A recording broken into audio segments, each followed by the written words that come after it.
নমস্কার, সুজাতা রান্নাঘরে সবাইকে স্বাগত। আজ আবারও নিয়ে এলাম আরেকটি নতুন রেসিপি।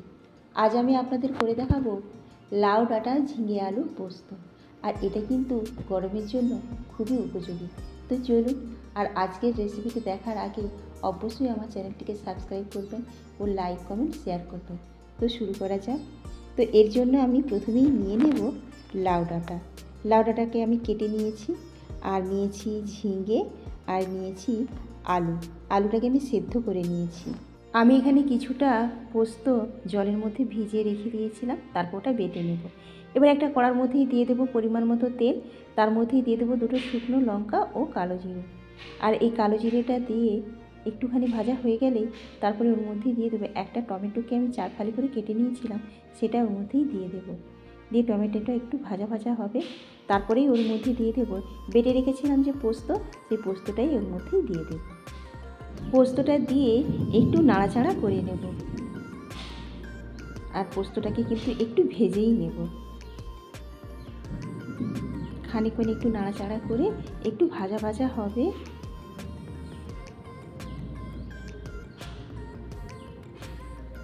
এবার ওর মধ্যেই দিয়ে দেব পরিমাণ মতো একটু নুন। এবার এর মধ্যেই দিয়ে দেব পরিমাণ মতো হলুদের গুঁড়ো। হলুদের গুঁড়োটা দিয়েও কিন্তু আবারও পোস্তটাকে একটু ভালোভাবে নাড়াচাড়া করে নেব। আর এই পোস্তটা কিন্তু একটু ভাজা ভাজাই করতে হবে। যদি ভাজা ভাজা হয়ে যায় তারপরে যদি সবজিগুলো দেওয়া হয়, তবে এই তরকারির টেস্ট কিন্তু একটু অন্যরকমই হবে, অসাধারণ একটা টেস্ট হয়। এবার এই পোস্তটা একটু ভাজা ভাজা হয়ে গেছে, এবার ওর মধ্যেই দিয়ে দেবো কেটে রাখা ডাঁটাগুলো দিয়ে আমি একটু ঢেকে রেখে দেবো কিছুক্ষণ।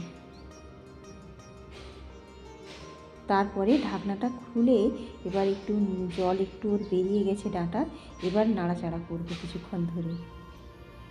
তারপরে আবারও ঢাকনা দিয়ে আবারও নাড়াচাড়া করব। এরকম করেই আমি কিছুক্ষণ ধরে ডাঁটাটাকে প্রথমে নাড়াচাড়া করে নিয়েছি। এবারে দেখুন ডাঁটাটা কিন্তু অনেকটাই প্রায় নাড়াচাড়া করে বেশ একটু নরমও হয়ে গেছে। এবার কিন্তু এর মধ্যে আমি দিয়ে দেবো যে আগে থেকে কেটে রেখেছিলাম ঝিঙেটা, সেই ঝিঙেটাই দেবো। ঝিঙেটা দিয়েও কিন্তু একটু নাড়াচাড়া করে নেব। একটু নাড়াচাড়া করে নেওয়ার পরেই কিন্তু একটু এটাকেও ঢেকে রেখে দেবো।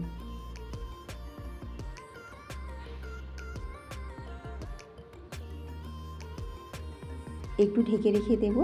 ঢেকে রেখে দিলে এর থেকে একটু বেশ জল বেরিয়ে যাবে ঝিঙে। এই দেখুন ঝিঙে থেকে জলটা বেরিয়ে গেছে, আর বেশ একটু ঝিঙেটা গলে গলেও গেছে।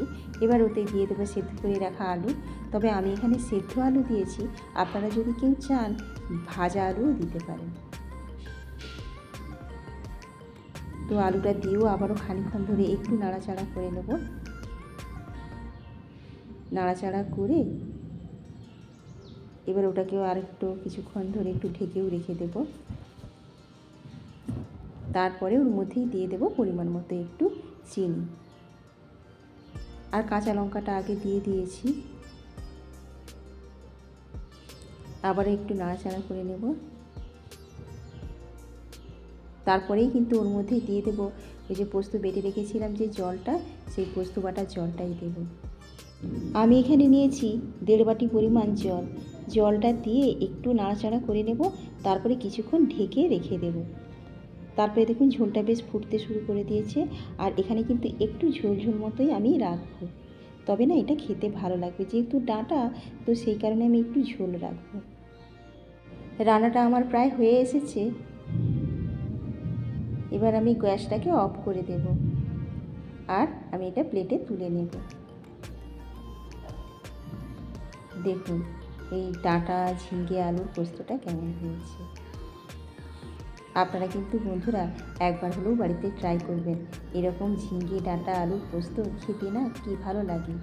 আর এই গরমের সময় তো গরম গরম ভাতে খুবই সুন্দর লাগে। আপনারা বাড়িতে একবার হলেও ট্রাই করুন। আমার আজকের রেসিপি যদি ভালো লাগে তাহলে অবশ্যই আমার চ্যানেলটিকে সাবস্ক্রাইব করে আমার পাশে থাকবেন। দেখা হবে পরে আরেকটি নতুন ভিডিওতে। সবাই ভালো থাকুন, সুস্থ থাকুন। নমস্কার।